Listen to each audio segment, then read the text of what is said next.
दर्शकों, स्वागत है आपका विदिशा एमटी न्यूज में। मैं हूं कृष्णकांत सिंह। हरी अब देखते दिन भर की खास खबरें।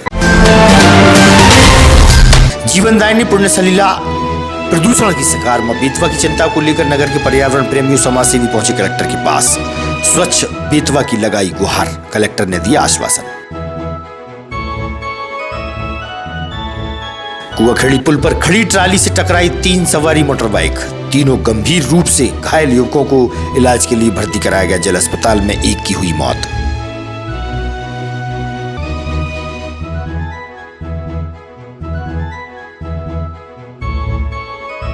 और 3 करोड़ की लागत से नगर की रोड पर होगा डामरीकरण से सड़क निर्माण। नीमताल गांधी चौक पर हुआ भूमि पूजन, जिम्मेदार रहे मौजूद।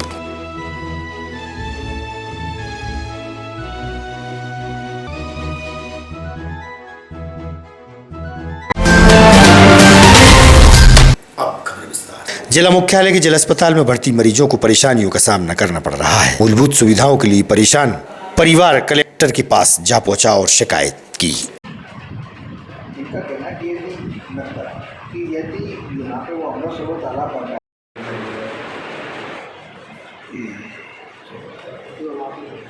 जब मारो या फल खाते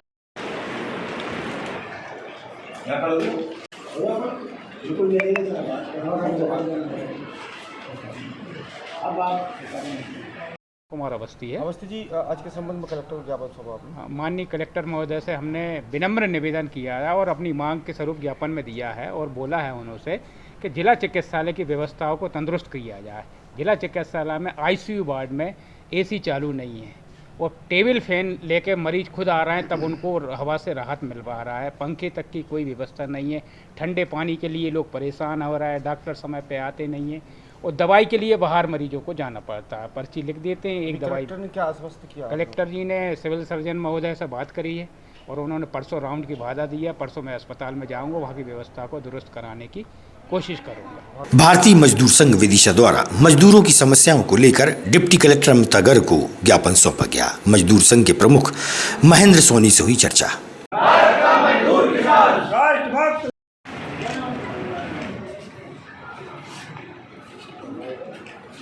माननीय श्री नरेंद्र मोदी जी, प्रधानमंत्री, भारत सरकार, साउथ ब्लॉक, नई दिल्ली। ठीक है। भारत का मजदूर किसान, कौन बनाता है हिंदुस्तान? भारत का मजदूर किसान, हमारी मांगे पूरी करो। ज्ञापन था जो कि न्यूनतम वेतन के स्थान पर जीविका वेतन के लागू होने के लिए मुख्यमंत्री और प्रधानमंत्री को ज्ञापन दिया गया। महेंद्र सोनी है, विभाग प्रमुख, भारतीय मजदूर संघ। किस संबंध में ज्ञापन सौंपा? भारतीय मजदूर संघ का त्रिवार्षिक 20वां अधिवेशन बिहार पटना में आयोजित किया गया था। तो इसमें 4 प्रस्ताव पास किए थे। उसमें 2500 प्रतिनिधि पूरे भारत से आए हुए थे और उसमें आईएलओ के भी प्रतिनिधि आए थे। आईएलओ मतलब अंतर्राष्ट्रीय श्रम संगठन जी। क्या समस्या क्या है? किस तक समस्या क्या है? उसमें 4 प्रस्ताव पास किए गए थे। 4 प्रस्ताव हैं जो जी बताएं, मुख बताएं। अच्छा, 4 प्रस्ताव में एक तो सभी को न्यूनतम मजदूरी मिले, न्यूनतम मजदूरी की जगह पे जीविका मजदूरी मिले। दूसरा, ठेका प्रथा बंद होने चाहिए। तीसरा है सामाजिक सुरक्षा मिले सभी को। क्या है कि सामाजिक सुरक्षा में ऐसा है कि लोगों के लिए, मजदूरों के लिए, किसानों के लिए जो काम करते हैं और जो भी यहाँ रहते हैं, मजदूर अकेले नहीं, मजदूर तो क्या है 48 करोड़ मजदूर हैं पूरे भारत में। मजदूरों के अलावा भी जितने भी लोग यहाँ जीवन यापन करते हैं उनको सामाजिक सुरक्षा मिलना चाहिए। कलयुग की गंगा जीवनदायिनी पुण्य सलीला मां बेतवा पूरी तरह प्रदूषण की चपेट में है। प्रदूषित बेतवा की चिंता नगर के लोगों को हमेशा से रहती है। इसी को लेकर पर्यावरण प्रेमी और मां बेतवा के प्रेमी आज जिला मुख्यालय पहुंचे, जहां कलेक्टर को बेतवा की स्थिति से अवगत कराया गया और उन्होंने अपनी बात मीडिया के समक्ष साझा भी की है। कलेक्टर ने भी पूरी तरह बेतवा को साफ और स्वच्छ बनाने का आश्वासन पर्यावरण प्रेमियों को दिया है। किस संबंध में ज्ञापन सौंपा? जी, आज हमने माँ बेतवा नदी की जो आज दुर्दशा हो रही है उसके संदर्भ में आज हमने माननीय कलेक्टर साहब को ज्ञापन सौंपा है। पिछले 9 साल से हम बात मांग करते आ रहे हैं कि नालों को एसटीपी से जोड़ा जाए, लेकिन हर साल गर्मियों में उसमें खाई जम जाती है और बदबूदार पानी हो जाता है। इस कारण से उसकी हमने चाह रहे हैं कि उसमें एक स्थायी प्लांट लग जाए एसटीपी के साथ सारे जितने नाले उन पर। इसी संदर्भ में हमने आज बात करी। शर्म की बात है कि हम वेतवती माता जो हमको पानी पिलाती है, पीते हैं हमारा परिवार, हमारा शहर, लेकिन उसमें चोर घाट जैसे नाले कई हैं जिसके बारे में सरकार आज प्रोजेक्ट नहीं बना पा रही है। लेकिन आज माननीय कलेक्टर महोदय ने हमें पूर्ण आश्वासन दिया है कि मैं इस प्रोजेक्ट को बना के जाऊंगा। मेरे जाने के बाद आप याद करोगे कि ये प्रोजेक्ट मेरे हाथ का था और मैं इसमें दिल और लगन से काम करूंगा। मैं कलेक्टर साहब को धन्यवाद देता हूँ। कृषि उपज मंडी में कार्यरत हम्माल यूनियन और तुलावट संघ द्वारा 50 और 60 किलो की भर्ती के संबंध में प्रशासन को ज्ञापन सौंपा और बताया कि कुछ अनाज व्यापारियों द्वारा 100 किलो की भर्ती कराई जा रही है, जिससे हम्मालों को नुकसान भी पहुंचेगा क्योंकि उनका स्वास्थ्य अब ठीक नहीं रहता है। अतः उन्होंने 50 से 60 किलो की भर्ती में तुलाई की बात कही है। एग्रीमेंट होने के बावजूद कुछ व्यापारियों द्वारा 100 किलो की तौल में काम करवाया जा रहा है। ऐसे क्या है हम्माल यूनियन अध्यक्ष जी, किस संबंध में ज्ञापन सौंपा गया? ये आज इस संबंध में ज्ञापन सौंपा है, जैसे कि पूर्व में 50 और 60 किलो की व्यापारियों द्वारा प्रशासन द्वारा रेट डिसाइड कर लिए गए हैं और उसकी किसी जगह जो है कुंटल में व्यापारियों द्वारा काम करवाया जा रहा है मंडी के अंदर, और आज का हम्माल कुंटल उठाने लायक नहीं है, सक्षम नहीं है कुंटल उठाने में। तो आज इसी विषय में हम ज्ञापन देने आते श्रीमान कलेक्टर महोदय को कि उनके द्वारा यदि ऐसा निर्देश हो जाए कि विदिशा मंडी के अंदर 50 और 60 किलो की भर्ती यदि लागू करा दी जाए तो कुछ हम्मालों के जो अब आजकल, तो इसमें कौन दोषी है, कौन की गलती है, क्या है? भाई प्रशासन यदि इसमें हस्तक्षेप करेगा तो बिल्कुल हो सकता है। नहीं तो आप कलेक्टर साहब के जिंदाबाद के नारे लगा रहे हैं, कमल भगवैया जी के जिंदाबाद के नारे लगा रहे हैं, तो ये प्रशासन के लोग हैं, उम्मीद भी कर रहे हैं, तो प्रशासन से उम्मीद कर रहे हैं, ये प्रशासन के लोग हैं। तो हम ये चाहते हैं इन्हीं के द्वारा वो 50 और 60 किलो की निरंतर टोटल घरू काम हो या कोई सा भी काम 50-60 किलो की भर्ती लागू हो जाए ताकि हमारे हम्माल काम करने में सक्षम रहें। क्या नुकसान होता है 50? ऐसे में ये नुकसान होता है कि आज के जो लड़के हैं नए वो काम करना नहीं चाह रहे हैं। पुराने हम्माल जो थे हमारे साथी, उनकी बस की नहीं बची काम करने की। तो अब 50 और 60 किलो की यदि भर्ती आएगी, जैसे हम्मालों की मंडी के अंदर कमी है जिससे हमारे प्रशासन से और कई बार मंडी से टकराव हो जाता है, हम्माल पर्याप्त नहीं, इसी कारण जी किस संबंध में ज्ञापन सौंपा? ज्ञापन मैं तुलावट हूँ और तुलावट के बारे में ज्ञापन सौंपा है कि कुछ असामाजिक तत्व बाहरी मंडी से जो नहीं है वो भी है ना राजनीति के चक्कर में यहाँ पे आते हैं और वो है ना मंडी के सचिव पे दबाव बनाते हैं कि हमें तुलावट बनाया जाए तो हम कोई शिकायत नहीं करेंगे, नहीं तो आपको यहाँ से हटवा दिया किस पर निशाना है आप? ये मंडी ये असामाजिक तत्व राजनीतिक कौन है मतलब? अब उसके नाम तो मैं नहीं बता पाऊंगा, लेकिन है ना मांझी कीर मीना पारधी अधिकार संरक्षण परिषद द्वारा प्रांतीय महाधिवेशन 30 अप्रैल को मानस भवन में होगा। यह महाधिवेशन समाज की समस्याओं को लेकर होना है। इसी को लेकर अहमदपुर क्षेत्र में निज निवास पर समाज बंधुओं द्वारा महत्वपूर्ण बैठक रखी गई, जिसमें परिषद के प्रांतीय अध्यक्ष संतोष मीणा, प्रदेश प्रवक्ता टीकाराम रैकवार सहित समाज के वरिष्ठ लोग उपस्थित रहे।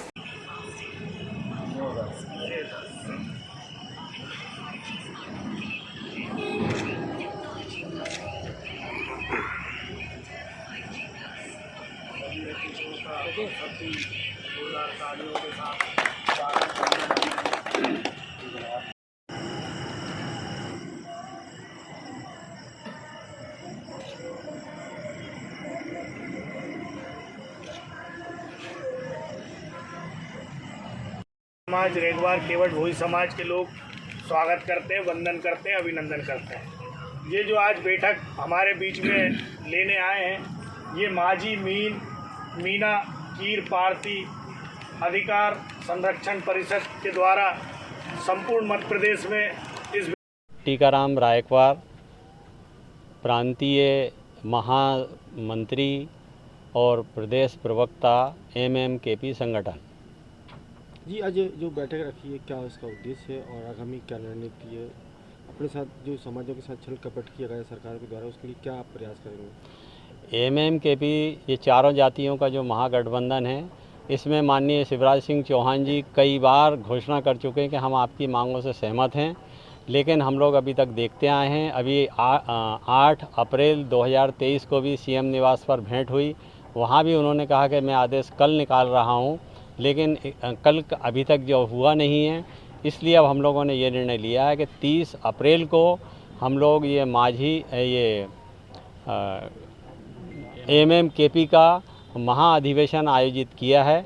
इसमें पूरी चारों जातियां पूरी शक्ति के साथ अपना प्रदर्शन करेंगी और ये अल्टीमेटम दे रहे हैं माननीय मुख्यमंत्री महोदय को कि 31 मई तक हम लोगों की मांगों के अनुसार आदेश जारी होते हैं, अनुशंसा केंद्र को जाती है तो ठीक, नहीं तो हम लोग महापंचायत ग्वालियर में आयोजित कर रहे हैं, वहाँ निर्णय लेंगे कि सरकार के विरुद्ध क्या कार्रवाई करें, क्या विकल्प पेश। मैं एडवोकेट संतोष मीना, मांझी मीना कीर पारदी अधिकार संरक्षण परिषद प्रदेश अध्यक्ष। कि आज किस संबंध में बैठक हुई, क्या आगामी आपकी रणनीतिक तैयारी हुई, किस उद्देश्य को लेकर हो रही है? हमारे संगठन का शॉर्ट नाम MMKP है, जो मीना मांझी कीर पारदी अधिकार संरक्षण परिषद का नाम है।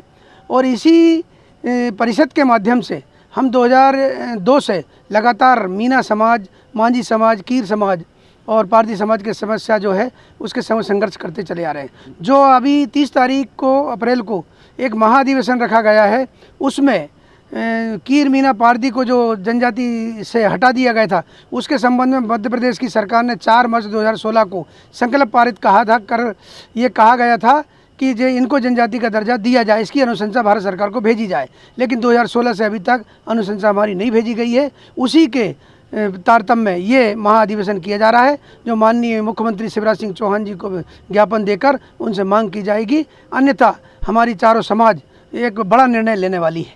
कुआखेड़ी के पास बीती रात 9:30 बजे के लगभग पुल पर खड़ी पंचर ट्राली से मोटर बाइक सवार 3 लोग टकरा गए।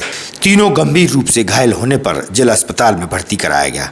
वहीं इंदिरा कॉम्प्लेक्स निवासी प्रदीप जैन उम्र 40 के लगभग की इलाज के दौरान मौत की जानकारी दी गई है। उक्त जानकारी सब इंस्पेक्टर रोहित गुप्ता ने दी है। वहीं मृतक के भाई आशीष मोदी ने भी बताया कि जिला अस्पताल में मृतक का PM हुआ। वहीं जानकारी अनुसार हरिपुरा निवासी एक महिला पानी की टंकी में गिर जाने से उसकी मौत हो गई। वहीं एक और घटना में मृत व्यक्ति की जानकारी दी गई है।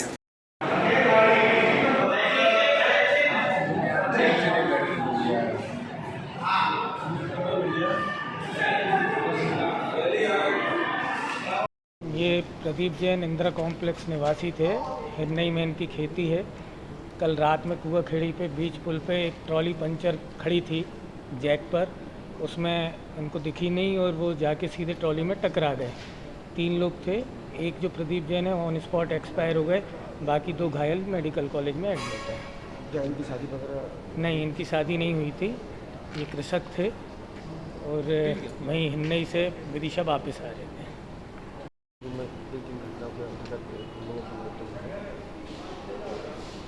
ये कल की बात है। कल एक महिला क्या है अपनी छत पे पानी की टंकी में पानी देखने के लिए गई थी, तो वो अपनी छत में जैसे पानी की देखने के लिए अंदर हुई और वो उल्टी हो गई। उसके बाद वो उठ नहीं सकी। दूसरी घटना भैरोकेड़ी तिराहे पे एक एक्सीडेंट से प्रदीप जैन है वो शांत हो गए, और तीसरे कमलेश अहिरवार हैं, उनकी भी एक्सीडेंट से मृत्यु हो गई। और इन सब की मर्ग कायम करके जांच की जा रही है। आगे जो कार्रवाई होगी अवगत करा देंगे उनके घर वाले।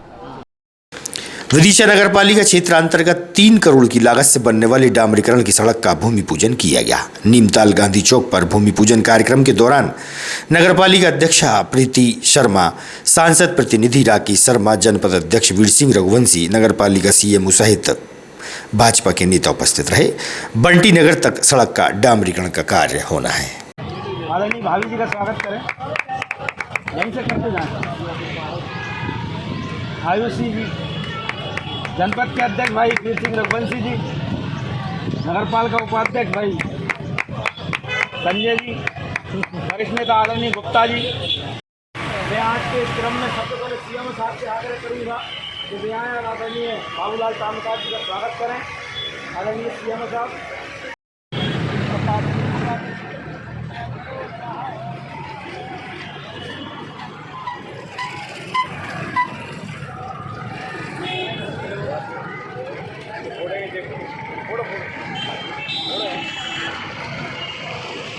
अरे बेटा जी जम क्यों? वाह यार,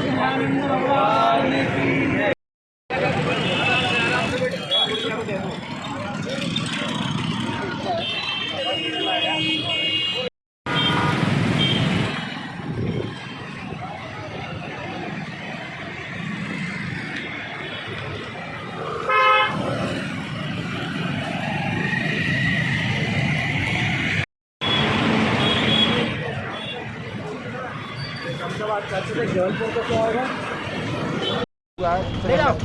ये मध्य प्रदेश शासन की जो योजना है कायाकल्प, उसके अंतर्गत जो है 3 करोड़ रुपए जो हमें सैंक्शन हुए हैं, उसमें हमारा ये ओवर ब्रिज से लेके और अपना करैया खेड़ी चौराहे तक और वहाँ से फिर ट्रिनिटी से लेके बंटी नगर तक का जो है चौड़ीकरण और डामरीकरण का जो है टेंडर हुआ है, और जिसकी शुरुआत हम आज से कर रहे हैं। उसके भूमि पूजन के लिए हम सब लोग यहाँ पे एकत्रित हैं।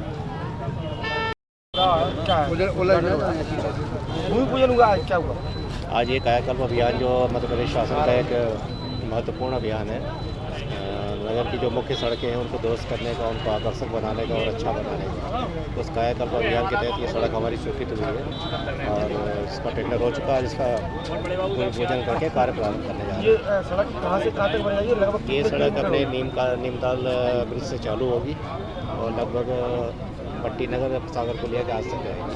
कितने किलोमीटर का? 2.3। रविंद्र लोधी की शादी मुडरा गांव से हुई थी, गुलाबगंज थाने के अंतर्गत, जिसने बताया कि सास ससुर ने उसकी पत्नी और बच्ची को 1.5 लाख रुपए में अन्यत्र बेच दिया है। पीड़ित रविंद्र लोधी ने न्याय की मांग की है और मीडिया से अपनी बात साझा की। ये मैं और मेरी पत्नी है 2020 में 2 मई 2020 में शादी हुई थी हम दोनों की। ये मेरा बच्चा है, मेरी पत्नी है, साथ में मेरे साथ यहीं पे था जब मेरा परिवार। ये मेरा बच्चा और मेरा फोटो दोनों का है। मेरा नाम रविंद्र लोधी है। मेरी शादी विदिशा के मूड़रा ग्राम से हुई थी, जहाँ का थाना गुलाबगंज है, और मेरे ससुर का नाम हल्केराम मोगिया और मेरी सास का नाम जानकी मोगिया है, जिन्होंने मेरी पत्नी और बच्चे को बिना तलाक दिए कहीं और 1,50,000 रुपये लेकर बेच दी है। और ये बता रहे हैं कि रिश्तेदारी में है, लेकिन सच यह है इन लोगों ने मेरी पत्नी की दूसरी जगह शादी करा दी है। इसलिए मीडिया प्रभारी एवं समस्त अधिकारीगणों से मेरा यही निवेदन है कि ऐसे भ्रष्ट माँ बाप के ऊपर कड़ी से कड़ी कार्रवाई की जाए और मेरी पत्नी और बच्चे को मेरे घर भिजवा दिया जाए। ताजा तरीन खबरों से रहिएगा और अपडेट देखते रहिएगा विदिशा एमटी न्यूज। हमें दीजिए इजाजत, नमस्कार।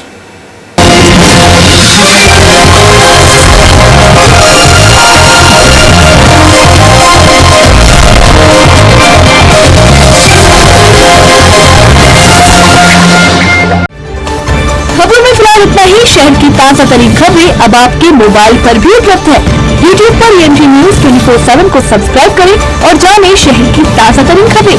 और हाँ, बेल आइकन को दबाना ना भूलें, जिससे आप रहे हर खबर से अपडेट।